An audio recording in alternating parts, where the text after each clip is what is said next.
నేను ఈ లోకంలోకి ఎలా వచ్చాను అని ఎప్పుడన్నా ఆలోచించావా? నీకు నువ్వుగా ఎప్పుడన్నా ప్రశ్నించుకున్నావా? బైబిల్ ప్రకారం దేవుడు నరుణ్ణి సృజించాడు.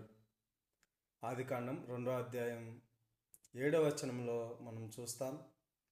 దేవుడు నేలమట్టితో నరుని సృజించి వాడి నాసిక రంధ్రాలలో జీవవాయువు ఉదగా నరుడు జీవాత్మ ఆయను అని మనం చూస్తాం. మనము ఈ భూమి మీదకి యాదృచ్ఛికంగా రాలేదు. దేవుని ఉద్దేశంతో మనము ఈ లోకంలోకి వచ్చాం. నీ జీవితానికి ఒక విలువ ఉంది. ఆ విలువ నీకు ఎలా వచ్చిందంటే దేవుడు నిన్ను చేశాడు. దానిని బట్టి నీకు విలువ ఉంది. ఈ నిజం నీకు తెలుసా? ఇది నిజమని నువ్వు నమ్మితే కామెంట్ చేయి, సబ్స్క్రైబ్ చేయి, షేర్ చేయి.